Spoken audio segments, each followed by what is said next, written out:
एखाद कोटी खोटारडे लोक मेल्यानंतर ते पैदा झाले असते आणि लाजही वाटत नाही खोटं बोलायला. कनेक्टिंग लिंक सुरू झाल्यानंतरही दुसऱ्याशी टीव्हीवर येऊन खोटं बोलतात. पण 1 कोटी खोटारडे मेल्याशिवाय पैदाच नाही होऊ शकत.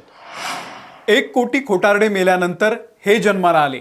मुख्यमंत्री देवेंद्र फडणवीसांनी ट्रोलर्सना आज याच भाषेमध्ये उत्तर दिलेलं आहे. गेल्या 2 दिवसांपासून मिसिंग लिंकवरून फडणवीसांना ट्रोल केलं जात होतं. त्यावरती फडणवीस आज प्रचंड संतापलेले होते. मिसिंग लिंकच्या या हायटेक प्रकल्पावरून संपूर्ण महाराष्ट्रामध्ये राजकीय आणि सोशल मीडिया युद्ध पेटलेलं आहे. आणि निमित्त अर्थातच हा प्रकल्प जो आहे तो काही थोड्या रुपयांचा नाही आहे. तब्बल 7,000 कोटी रुपयांपेक्षा जास्त खर्च या प्रकल्पासाठी झालेला आहे. हा प्रकल्प म्हणजे जगातला सर्वात रुंद बोगदा आहे, देशातला सर्वात उंच पूल आहे, कोणत्याही नैसर्गिक आपत्तीला तोंड देण्यासाठी सक्षम आहे, असे मोठमोठे दावे करत 1 मे रोजी हा मार्ग मोठ्या गाजावाजामध्ये सुरू झाला होता. पण पहिल्याच मुसळधार पावसात या भव्य दाव्यांची अक्षरशः पोलखोल झाली. एका बोगद्याच्या जवळ दरड कोसळली, संरक्षक भिंतीचा मोठा हिस्सा पुलावरती आला आणि हा हायटेक मार्ग तब्बल 20 तास वाहतुकीसाठी बंद करण्यात आला. आणि त्यानंतर सोशल मीडियावरती काय झालं, विरोधकांनी थेट 7,000 कोटी रुपये पाण्यात गेल्याचा आरोप केला. देवेंद्र फडणवीस यांना इन्फ्रामॅनवरून डिझास्टर मॅन असं ट्रोल करण्यात आलं. पण आज या ट्रोलर्सना देवेंद्र फडणवीसांनी अत्यंत आक्रमक उत्तर दिलेलं आहे. नेमका वाद काय, विरोधकांनी काय टीका केली आणि फडणवीसांनी आज कसं उत्तर दिलंय, सगळं तुम्हाला समजावून सांगतो या व्हिडिओमधून. नमस्कार, मी अमोल किन्होळकर. आपण पाहत आहात महाराष्ट्र टाइम्स ऑनलाईन. ज्यांना माहिती नाही त्यांच्यासाठी थोडक्यात सांगतो, हा मिसिंग लिंक हा प्रकल्प नेमका आहे तरी काय आणि याच्यासाठी 7,120 कोटी रुपये खर्च केले गेले. मुंबई पुणे एक्सप्रेसवेवरती प्रवास करताना खंडाळा घाटामध्ये नेहमीच वाहतूक कोंडी होते. पावसाळ्यामध्ये दरडी कोसळण्याचा धोका असतो आणि हीच डोकेदुखी कायमची संपवण्यासाठी MSRDCनं खोपोली ते कुसगाव या दरम्यान 13.3 किलोमीटर लांबीचा हा मिसिंग लिंक प्रकल्प उभारलेला आहे. हा जगातला सर्वात रुंद बोगदा बांधण्यात आलेला आहे. यात देशातला सर्वात उंच केबल स्टेड पूल दरी खोऱ्यांमध्ये उभारण्यात आलेला आहे. दावा असा होता की या लिंकमुळे घाटातला जो अवघड प्रवास आहे तो संपणार आहे, अपघात थांबतील आणि प्रवासाचा वेळ कमालीचा कमी होईल. या प्रकल्पाची किंमत तब्बल 7,120 कोटी रुपये आणि हा खर्च भरून काढण्यासाठी मुंबई पुणे एक्सप्रेसवेवरती टोल वसुलीची मुदत 15 वर्षांनी वाढवण्यात आलेली आहे. म्हणजे जो टोल 2030ला संपणार होता तो 2045 पर्यंत तुम्हाला आम्हाला भरावा लागणार आहे. साहजिकच जेव्हा जनता पुढची 15 वर्षे टोल भरणार आहे तेव्हा प्रकल्पाच्या सुरक्षेची अपेक्षा ठेवण्याचा अधिकार जनतेला आहेच. प्रकल्प तर सुरू झाला, पण पहिल्याच पावसानं मोठा खेळखंडोबा केला. 2 दिवसांपूर्वी मुसळधार पाऊस झाला आणि या मिसिंग लिंकच्या एका बोगद्याच्या जवळ भूस्खलन झालं. दरड कोसळून संरक्षक भिंतीचा एक मोठा भाग पुलावरती येऊन पडला. सुदैवानं त्यावेळी कोणतंही वाहन जात नव्हतं आणि त्यामुळे जीवितहानी झालेली नाही. पण यामुळे हा मार्ग तब्बल 20 तास बंद ठेवावा लागला. यावरूनच विरोधकांनी सरकारला घेरलं. एका पाठोपाठ एक अशा धारदार टीका समोर आल्या. राष्ट्रवादीचे नेते रोहित पवार यांनी थेट मुख्यमंत्र्यांना टार्गेट केलं. ते म्हणाले की उद्घाटनाच्या वेळी मुख्यमंत्र्यांनी सांगितलं होतं की हे डिझाईन कॅनडा आणि स्पेनमधील तंत्रज्ञानावरती आधारित आहे, जे तीव्र वादळं आणि पाऊस झेलू शकतं. पण हलक्या पावसातही बोगद्यातून कारंजासारखं पाणी उडू लागलंय. काँग्रेसचे प्रदेश अध्यक्ष हर्षवर्धन सपकाळ यांनी जोरदार टोले लगावले.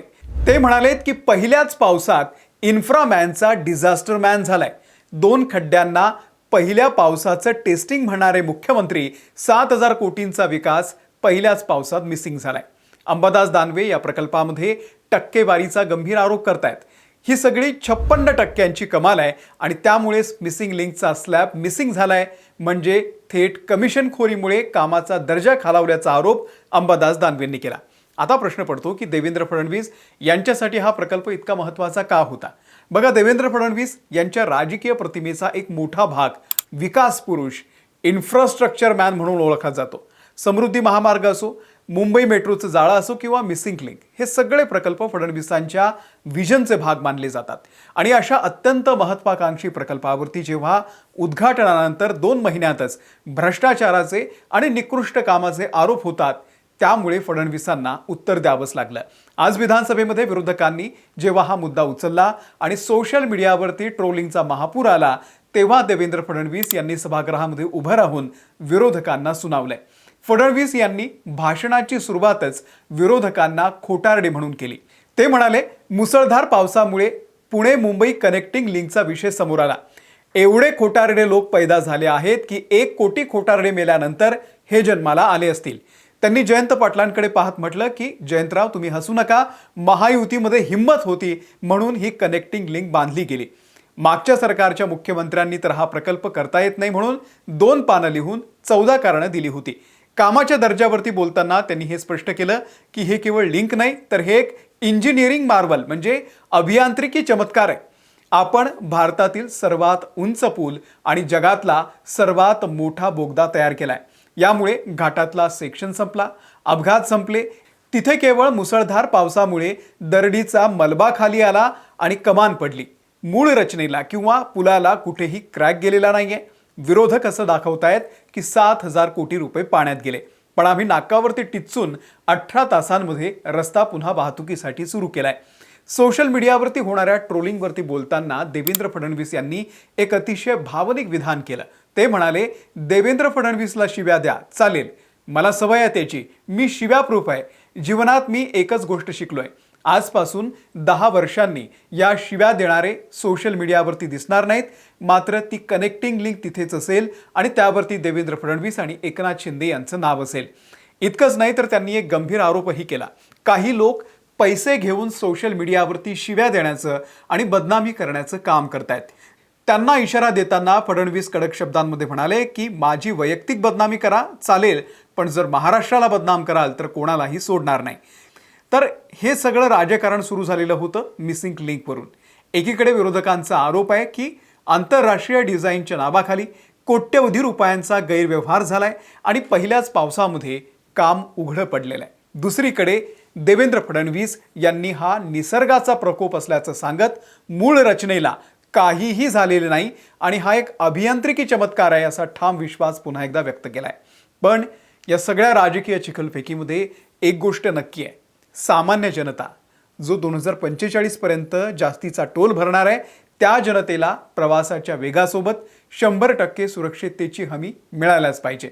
तुम्हाला काय वाटतं? विरोधकांची टीका योग्य आहे की फडणवीसांचं उत्तर पटण्यासारखं आहे? तुमच्या प्रतिक्रिया आम्हाला कमेंट बॉक्समध्ये नक्की सांगा. व्हिडिओ आवडला असेल लाईक करा, शेअर करा. आमच्या चॅनलला सबस्क्राईब करायला विसरू नका. आम्ही फेसबुकवरती आहोत, आम्ही इंस्टाग्रामवरती आहोत, तिथेही आम्हाला फॉलो करा. धन्यवाद.